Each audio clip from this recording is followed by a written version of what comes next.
చేయాల్సింది ఏంటంటే వీలైనంత వరకు శరీరాన్ని ఎక్కువ కప్పి ఉంచాలి. అంటే స్కార్ఫ్ కానీ తర్వాత బాడీ మీద కూడా అంటే వీలైనంత వరకు, అది కూడా చాలా పల్చటి క్లాత్ అండి. మరి ఎక్కువ కవర్ చేస్తే ఏమవుతుందంటే ఇంకా ఎక్కువ చెమట పడుతుంది మనకి. కాబట్టి వీలైనంత వరకు బాగా గాలి ఆడేటువంటి దుస్తులు, చాలా లైట్ కలర్స్ ఎంచుకోవడం మంచిది. ఎందుకంటే డార్క్ కలర్స్ వేసుకోవడం వల్ల కూడా ప్రాబ్లం ఏంటంటే మీకు బయట నుంచి ఎక్కువ సన్ని రేస్ లోపలికి అబ్జర్వ్ చేసుకోవడం జరుగుతుంది. సో లైట్ కలర్ క్లోత్స్ ఎక్కువ వాడండి. చాలా కాటన్ లాంటి మెటీరియల్ సెలెక్ట్ చేసుకోండి. అలాగే స్కార్ఫ్ లాంటివి వాడి దాదాపు మొత్తం బాడీని కవర్డ్గా ఉంచేట్టు చూడాలి. ఇంకో విషయం, డీహైడ్రేషన్ నుంచి తప్పించుకోవాలి కాబట్టి మీరు ఎక్కువ ఫ్లూయిడ్స్ తీసుకోవాలండి. బయలుదేరే ముందు కూడా కొంచెం వాటర్లో ఇందాక అనుకున్నట్టు కొంచెం ఒక చెంచా షుగర్ కొద్దిగా సాల్ట్, రెండు కలిపిన వాటర్, జస్ట్ వాటర్ సరిపోదు, లోపలికి సాల్ట్స్ కూడా వెళ్ళాలి. కొబ్బరి బొండం నీరు కానీ లేదా ఓఆర్ఎస్ ఫ్లూయిడ్ కానీ తీసుకోవాలి. తర్వాత కూరగాయలు, పచ్చి కూరగాయలు, కీరా దోసకాయలు, మామూలు దోసకాయలైనా సలాడ్స్గా చేసుకుని తీసుకుంటే ఎక్కువ ఉపయోగం అండి మీకు ఈ సమ్మర్లో. సో అటువంటివి. తర్వాత పళ్ళు ఎక్కువ ఇంక్లూడ్ చేసుకోవాలి. వీటిలో నీటి కంటెంట్ చాలా ఎక్కువ ఉంటుంది కాబట్టి పళ్ళను కూడా ఎక్కువ ఇంక్లూడ్ చేసుకోండి ఆహారంలో. తర్వాత ఈ క్లాత్స్, వాటర్ విత్ సాల్ట్స్ అది మాత్రం మర్చిపోకూడదు. తర్వాత ఎక్కువ పౌడర్ అది కూడా అప్లై చేసి, అంటే ప్రిక్లీ పౌడర్స్, నైసిల్ అలాంటివి ఉంటాయి కదా, అలాంటివి అప్లై చేసి వీలైనంత వరకు చర్మాన్ని పొడిగా ఉంచేట్టు చూడండి. ఓకే ఓకే మేడం, ఇందాక వడదెబ్బ గురించి మాట్లాడుతున్నాం. అవునండి. సో మనం జనరల్ సిమ్టమ్స్ గుర్తుపట్టాలి. మొట్టమొదట శరీరం మీద ఎక్కడ చెమట కనిపించదు, ఎర్రగా అయిపోవడం జరుగుతుంది చర్మం. అలాగే పొడిగా ఉంటుంది చర్మం అంతా చెమట లేకుండా. తర్వాత వాపు వచ్చినట్టుగా కనిపిస్తుంది. ఇవన్నిటితో పాటు కళ్ళు తిరగటం కానీ, వామిటింగ్ సెన్సేషన్ కానీ, పూర్తిగా వామిటింగ్స్ అయిపోవడం కానీ, బాగా తలనొప్పి, విపరీతమైన తలనొప్పి, థ్రాబింగ్ హెడేక్ అంటాం ఇంగ్లీష్లో. విపరీతం అంటే మామూలు తలనొప్పి ఎండకి ప్రతి వాళ్ళకి ఉంటుంది, దాంతో కన్ఫ్యూజ్ అవ్వకూడదు. చాలా విపరీతమైనటువంటి తలనొప్పి కనిపిస్తుంది. ఇంకా ఎక్కువ కనుక అటాక్ అయ్యి ఉంటే వాళ్ళలో డిజోరియంటేషన్, అంటే వారు ఎక్కడున్నారో వారు మర్చిపోతారు, అసలు వాళ్ళు ఎవరు అన్నది కూడా మర్చిపోతారు, దాన్ని డిజోరియంటేషన్ అంటాము. అలాగే కన్ఫ్యూజన్, అసలు ఏం జరుగుతుంది అన్నది సడన్గా కన్ఫ్యూజ్ అవుతారు. అలా మాట్లాడుతుంటే మనం భయపడాల్సిన అవసరం లేదు, అది సన్ స్ట్రోక్గా మనం గుర్తించాలి. చివరిగా కళ్ళు తిరిగి పడిపోవడం, ఇలాంటివన్నీ ఉంటాయి వాళ్ళలో. ఇమ్మీడియట్గా వాళ్ళని చల్లటి ప్లేస్కి, ఎక్కువ గాలి ఆడేటువంటి ప్రదేశానికి ముందు ఇమ్మీడియట్గా మార్చాలి. రెండో విషయం ఏంటంటే ఐస్ ప్యాక్స్ తీసుకుని ఎక్కడెక్కడ ఏ ప్రాంతాల్లో అయితే బ్లడ్ వెజల్స్ అయితే ఉంటాయో ఎక్కువగా, అవేంటంటే మెడ ప్రాంతం ఒకటి, వీపు ప్రాంతం ఒకటి, అలాగే చంకలు, గజ్జలు, ఇలాంటి ప్రాంతాల్లో ఎక్కువ బ్లడ్ వెజల్స్ ఉంటాయండి.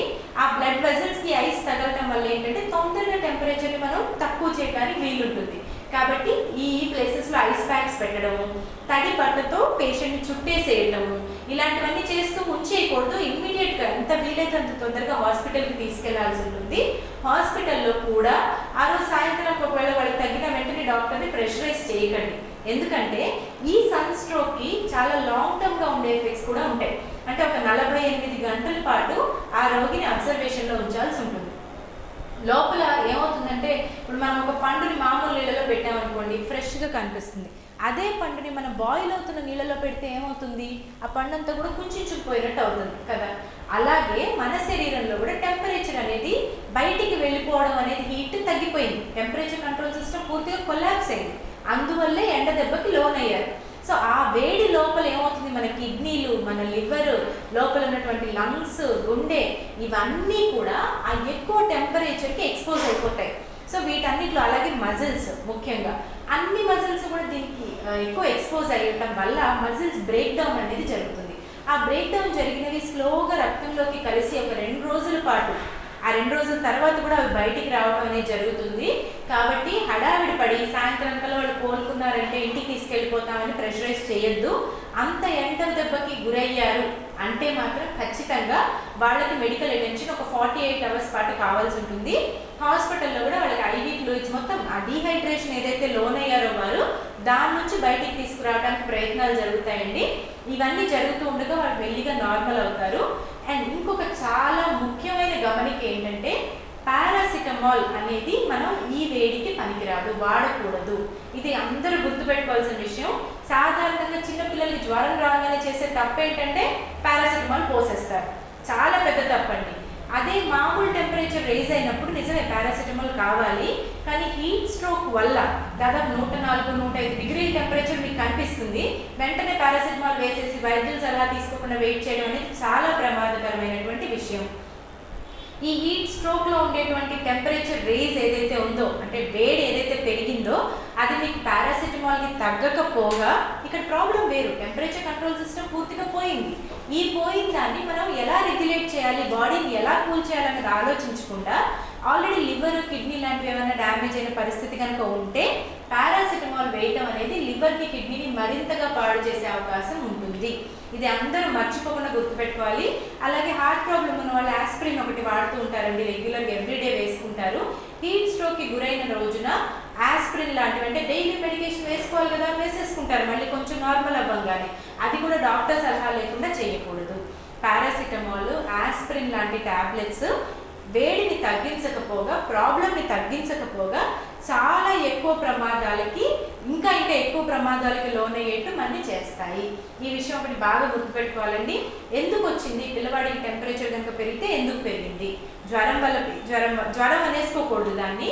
చెమట పడుతుందా లేదా, ఒళ్ళు వేడైందా లేదా, మీరు చూడగలిగినంత వరకు చూడండి. ముందు ఇమ్మీడియట్గా హాస్పిటల్కి తీసుకెళ్ళి, సన్ స్ట్రోక్కి కనుక గురైతే ఆ ట్రీట్మెంట్ వేరుగా ఉంటుందండి డాక్టర్స్ ఇచ్చేది, ఆ పూర్తి ట్రీట్మెంట్ తీసుకోవాలి. పారాసిటమాల్ మాత్రం ఇళ్లలో పొరపాటును కూడా వేసేయద్దు. పెద్దవారైనా కూడా 104, 105 టెంపరేచర్ కనిపించగానే అసలు కారణం పక్కన పెట్టేసి ముందు పారాసిటమాల్ వేసేసుకుంటారు. అది సమ్మర్లో చాలా డేంజరస్ అండి. ఒకవేళ అది సన్ స్ట్రోక్ వల్ల అయితే చాలా ప్రమాదాలు లోనవుతారు. అదొకటి తప్పకుండా అందరూ గుర్తుపెట్టుకోవాల్సిన విషయం. Okay madam. అలాంటప్పుడు ఇప్పుడు ఇదే టైంలో సమ్మర్లో బయటికి వెళ్ళి రాగానే ఆ ఎండ వల్ల తలనొప్పి అనేది వస్తుంది, అంటే అటువంటి వాటికి టాబ్లెట్స్ యూజ్ చేయొచ్చా? తప్పకుండా అండి. సింపుల్ పెయిన్ కిల్లర్స్ వేసుకోవచ్చు. నేను ఇందాక చెప్పినటువంటి థ్రాబింగ్ హెడేక్ అంటున్నాను కదా, అటువంటి హెడేక్ ఉన్నా, అసలు చెమట పట్టడం అనేది మానేసిన, ఈ లక్షణాలు ఇందాక ఏవైతే మనం మాట్లాడుకున్నాం అవేమైనా కనిపిస్తే మాత్రం పెయిన్ కిల్లర్స్ కూడా వాడకూడదు. అంత హీట్ స్ట్రోక్ కాదు అన్న పక్షంలో జనరల్ పారాసిటమాల్ కూడా వాడుకోవచ్చు, జనరల్ పెయిన్ కిల్లర్స్ కూడా వాడచ్చు. హలో, నమస్తే అండి. చెప్పండి రెడ్డి గారు.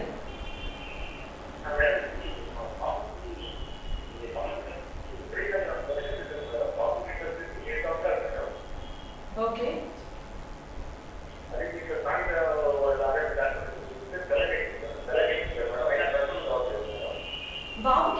బాబుకి ఏమైంది ప్రాబ్లం?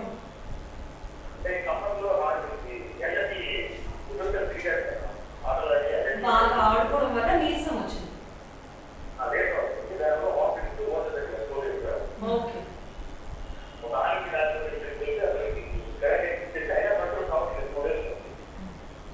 ఓకే. అది కంట్రోల్ అవటానికి కూడా కొంచెం వినిపిస్తుందండి. కంట్రోల్ అవటానికి ఇంకొంచెం సమయం పడుతుందండి మొదటిది. తర్వాత మీరు ఏం మందులు వాడుతున్నారో ఏమైనా చెప్పగలుగుతారా?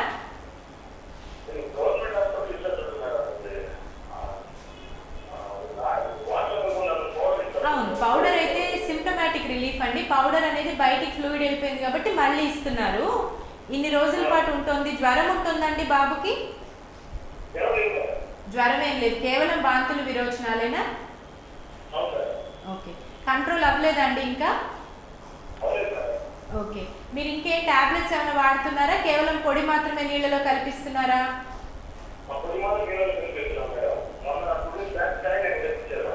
ఏమి ఇచ్చారండి? సెలైన్ ఎక్కించిన తర్వాత మీరు వాటర్ ఏదైతే ఓఆర్ఎస్ ప్యాకెట్స్ అని చెప్తున్నారో ఇవన్నీ కూడా బయటికి పోయిన నీరు మళ్ళీ అందించడానికి చేసే ప్రయత్నమే, కానీ లోపల ఉన్న ప్రాబ్లం తగ్గడానికి మీరు ఏమైనా టాబ్లెట్స్ వాడుతున్నారా? లేదండి, వాడాలి. మీరు 3 to 4 days అని చెప్తున్నారు, కంట్రోల్ అవ్వట్లేదని చెప్తున్నారు కదా, మీరు డాక్టర్ సలహా తీసుకుని టాబ్లెట్స్ వాడాల్సి ఉంటుందండి. కేవలం ఇప్పుడు మీరు ఏవైతే ఇస్తున్నారో అవి బయటికి పోయిన నీటిని మళ్ళీ లోపలికి పంపిస్తున్నారు అంతే. లోపల కారణం ఏంటి, అది ఎలా ఇదవుతుంది అనేది మీరు చూడట్లేదు. ఆ రకమైన టాబ్లెట్స్ ఏమి పడటం లేదు. మీరు వైద్య సలహా తీసుకుని టాబ్లెట్ కూడా వేయాల్సి ఉంటుందండి. ఓకే, థ్యాంక్ యూ అండి. Thank you for call. ఇందాక చిన్నపిల్లల విషయం అంటే ఇప్పుడు చిన్నపిల్లలు ఎటువంటి జాగ్రత్తలు తీసుకోవాలంటారు? పిల్లల్ని చూస్తున్నారు కదా, ఆడుకోవడానికి బాగా వెళ్తారు, వాళ్ళని కంట్రోల్ చేయడం మన వల్ల కాదు. అలా ఎండలో ఆడుకొని వచ్చిన తర్వాత వాళ్ళకి మనం ఎటువంటి కేరింగ్ తీసుకోవాలి? ఎవరికైనా అండి ఫస్ట్ థింగ్ ఆ ఫ్లూయిడ్ అండి బయటికి వెళ్ళిపోవడం, డీహైడ్రేషన్ అనేది సమ్మర్లో మెయిన్ ప్రాబ్లం. కాబట్టి నీరు అంటే కేవలం నీరు కాదు, ఇది నేను మళ్ళీ మళ్ళీ చెప్తున్నాను, సాల్ట్స్ బయటికి వెళ్ళిపోతాయి. చెమట రూపంలో బయటికి వెళ్ళేది ఉప్పుగా ఉంటుంది ఆ చెమట, అది కూడా కదా మామూలుగా కూడా మనకు తెలుసు. దానికి కారణం సాల్ట్ కూడా బయటికి వెళ్ళిపోవడం. కాబట్టి ఓఆర్ఎస్ పొడిని కలిపినటువంటి నీరు దాన్ని అందించండి పిల్లలకి. కొబ్బరి బొండాలు ఎక్కువ తాగేటి చూడండి. రెండోది, ఆడుకోవడానికి ఎలాగో సెలవులే పిల్లలకి, కాబట్టి రోజంతా వాళ్ళకి అవకాశం ఉంటుంది. ఉదయం 10 నుంచి కనీసం 4 వరకన్నా బయటికి వీలైనంత వరకు పంపొద్దు. ఇండోర్ గేమ్స్ లాంటివి ఎంకరేజ్ చేయండి. 10 నుంచి 4 దాకా ఉండే వేడి చాలా ఎక్కువ. 10 వరకు కొంచెం వేడి ఉన్నా అంత పెద్ద ప్రాబ్లం కాదు అది. అలాగే 4 తర్వాత కొంచెం వేడిగా అనిపించినా కూడా అంత డేంజరస్ కాదు అది. సో 10 to 4 వీలైనంత వరకు కూడా పిల్లల్ని అసలు బయటికి పంపించకుండా ఇండోర్ గేమ్స్, అవి కూడా చాలా టాలెంట్ పెంచే ఉన్నాయి కదా. ఈ చెస్ ఉంది, ఇలాంటివన్నీ కూడా చాలా ఇంటెలిజెన్స్ అవి కూడా పెరుగుతాయి. సో 10 to 4 పిల్లల్ని ఇటువంటి గేమ్స్, ఒకవేళ ఇవాళ న్యూక్లియర్ ఫ్యామిలీస్ అలాగే ఒక్కొక్క పిల్లాడు ఉండటం ఇలాంటివి జరుగుతున్నాయి. కనీసం చుట్టుపక్కల వాళ్ళతో స్నేహంగా ఉండి ఒక రోజు ఒక ఇంట్లో ఆడుకోవడం, మరొక రోజు మరొక ఇంట్లో ఆడుకోవడం, ఇలాంటివన్నీ చిన్న చిన్న అరేంజ్మెంట్స్ చేసుకుంటూ ఇండోర్ గేమ్స్ ఎక్కువ ప్రోత్సహించండి 10 to 4. ఎందుకంటే వాళ్ళు వన్స్ ఎండలో పంపించేసాక ఏం జాగ్రత్త తీసుకోవాలి, ఎలా ట్రీట్ చేయాలన్నది అంత పెద్ద అడ్వైజబుల్ విషయం కాదు. బిఫోర్ 10, ఆఫ్టర్ 4 తప్పకుండా బయట ఆడుకోనివ్వండి. ఎంతసేపు ఇంట్లో బంధించేయమని ఎవరూ చెప్పరు. కాకపోతే ఎర్లీ మార్నింగ్స్ అలాగే ఆఫ్టర్ 7 వాళ్ళు ఆడుకునేట్టు చూడడం, మిగతా టైం ఇండోర్ గేమ్స్ ఎంకరేజ్ చేయడం అనేది చేయాలి. అండ్ ఆ ఫ్లూయిడ్ లాస్ ఏదైతే ఉందో అది రిప్లెనిష్ చేయడం కోసం ఓఆర్ఎస్ పొడి లాంటివి నీళ్ళలో కలిపి తాగటం చాలా మంచి సూచన. ఓకే మేడం, ఇప్పుడు చూసుకుంటే అంటే ఎండ నుంచి ఇంట్లోకి రాగానే వెంటనే వాటర్ తాగకూడదు అంటారు, అది వాస్తవమా? అంటే పిల్లలు ఎండ నుంచి రాగానే స్నానం చేస్తారు, వాటర్ తాగేస్తారు, అలా తాగడం వల్ల వడదెబ్బ తగ్గుద్ది అంటారు, అది ఎంతవరకు కరెక్ట్ అంటారు? ఇందులో ఒకటండి, నీళ్లు తాగకూడదు అన్నది అంటే బాగా హడావిడిగా పరిగెత్తుకుంటూ వచ్చి తాగడం అనేది ఎండని కాదు, ఎప్పుడైనా కూడా మంచిది కాదు. కొంచెం ఒక నిమిషం కూర్చున్న తర్వాత తాగాలి, ఎందుకంటే అది పట్టుకున్నట్టుగా అవుతుంది. రెండోది ఏంటంటే చల్లటి నీరు తాగేస్తాం. ముందు పరిగెత్తుకుంటూ వస్తూనే బాగా ఎండలో రాగానే ఎవరికైనా చల్లటి నీరు తాగాలనిపిస్తుంది. ఈ చల్లటి నీటితో ప్రాబ్లం ఏంటంటే మన GIT system, gastro intestinal system ఏదైతే ఉందో దానిలో ఉండేటువంటి హలో నమస్తే అండి, చెప్పండి.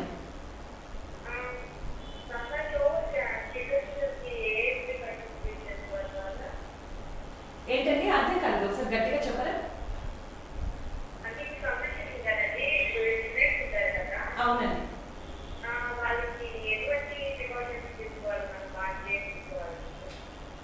స్టూడెంట్స్ సన్ స్ట్రోక్ చదవాలి ఎవరికండి?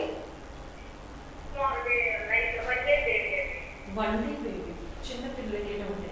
చిన్న పిల్లలకండి మీరు కాటన్ బట్టలు మాత్రమే వాడాలి. వాళ్ళని పడుకోబెట్టే ప్లేస్, వాళ్ళని మీరు మీ శరీరం మీద కూడా కాటన్ బట్టలు ఉండేట్టు చూసుకోండి.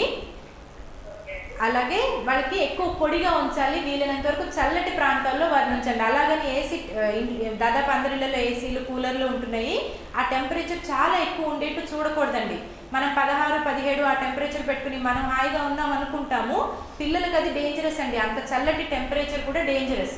అందువల్ల ఆ టెంపరేచర్ ఎప్పుడు ఒక 24, 25 డిగ్రీల సెంటీగ్రేడ్ హాయిగా అనిపించాలి అంతే. అటు చల్లగాను ఉండకూడదు, ఇటు వేడిగాను ఉండకూడదు. న్యూ బోర్న్ బేబీకి ఎప్పుడు కూడా టెంపరేచర్ చాలా ముఖ్యం.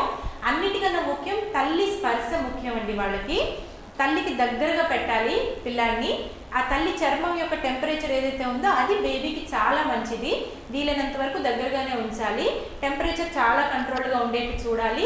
ఏవైతే మీరు గుడ్డలు పరుస్తున్నారో అవి కానీ, తల్లి వేసుకునేటువంటి బట్టలు కానీ కాటన్ అటువంటి మెటీరియల్ అయితే కొంచెం గాలాడుతూ ఉంటుంది. ఎప్పుడు పొడిగా ఉంచడానికి వీలుగా కొంచెం పౌడర్ అది రాసి ఉంచటం. స్నానం కూడా పొద్దున్న సాయంత్రం 2 పూట్ల కూడా మామూలు నీళ్ళు, అంటే మరీ చల్లటి నీరు కాదు, మరీ వేడి నీరు కాదు, ఆ రెండింటికి మధ్యస్థంగా నార్మల్ టెంపరేచర్లో ఉన్నటువంటి నీటితో స్నానం చేయించడం, ఇలాంటివన్నీ జాగ్రత్తలు మీరు తీసుకుంటూ ఉండాలి. ఓకే మేడం, నాకు అంటున్నాను కదా, అంటే వాటర్ తాగడం కానీ పిల్లలు స్నానం చేయడం. అవునండి. సో మనం ఏంటంటే టెంపరేచర్ మన బాడీ అంతా కూడా బయట ఉండే టెంపరేచర్కి ఎక్లిమటైజ్ అయిపోయి ఉంటుంది. సడన్గా మనం చల్లటి నీళ్ళు లోపలికి పంపించడం వల్ల ఏమవుతుందంటే ఆ థ్రోట్, స్టమక్ ఇవన్నీ కూడా ఫ్రీజ్ అయినట్టుగా అవుతాయి. రెండోది గ్యాస్ట్రిక్ అప్సెట్ అండి. లోపల ఉన్నటువంటి సిస్టమ్ అంతా కూడా ఒక టెంపరేచర్ దగ్గర పనిచేయడానికి ఆల్రెడీ ప్రోగ్రామ్ అయి ఉంది. ఇప్పుడు మనం చల్లటి నీరు లోపలికి పంపడం వల్ల ఏమవుతుంది, లోపలంతా టెంపరేచర్ ఏదైతే ఉందో అది ఆ చల్లటి నీటి టెంపరేచర్లోకి వచ్చేస్తుంది మొట్టమొదట. తర్వాత మన బాడీ కంట్రోల్ చేస్తుంది, అది వేరే విషయం. కానీ ముందు ఆ చల్లటి టెంపరేచర్ అనే దానికి గ్యాస్ట్రిక్ సిస్టమ్ మొత్తం గురయ్యి గ్యాస్ట్రిక్ అప్సెట్ ప్రాబ్లమ్స్ లాంటివి చాలా వస్తాయి. అదొకటి. అందువల్ల కూడా నిజంగా బయట నుంచి రాగానే చల్లటి నీరు తాగటం, ఐస్ క్రీమ్స్ తినడం ఇలాంటివి అవాయిడ్ చేయాలి. ఓకే మేడం, ఫైనల్గా మీరు జాగ్రత్తలు ఏంటి? మనం ఇందాక నుంచి చెప్పుకుంటున్నామండి, నీరు విత్ సాల్ట్స్ అది మాత్రం మర్చిపోవద్దు. నీటితో పాటు సాల్ట్స్ బయటకు పెడతాయి కాబట్టి అది తీసుకోవాల్సి ఉంటుంది. కొబ్బరి బోండం నీరు అలాంటివి. ఫ్రెష్ ఫ్రూట్స్, ఫ్రెష్ వెజిటబుల్స్ తీసుకోవాలి. వీలైనంత వరకు కవర్డ్గా ఉండాలి. అలాగే గాలి ఆడేటువంటి బట్టలు అలాంటివి ఎక్కువ వాడాలి. టైట్గా ఉండే బట్టలు అలాంటివి ఎక్కువ వాడకూడదు. వీలైనంత వరకు చర్మాన్ని చల్లగా పొడిగా, కెమికల్స్ లేకుండా, క్రీమ్స్ అవి రాయకుండా వీలైనంత వరకు ట్రై చేయాలి. తప్పనిసరి అయితే కొంత గాఢత తక్కువ ఉన్నటువంటి క్రీమ్ని సెలెక్ట్ చేసుకోవడం మంచిది. చూసారు కదండి ఈరోజు హెల్త్ అవర్లో ఎండాకాలంలో ఎలాంటి జాగ్రత్తలు తీసుకోవాలి, ఆహార అలవాట్ల గురించి మరొక ముఖాముఖి కార్యక్రమంలో మళ్ళీ కలుద్దాం. అంతవరకు సెలవు. నమస్కారం.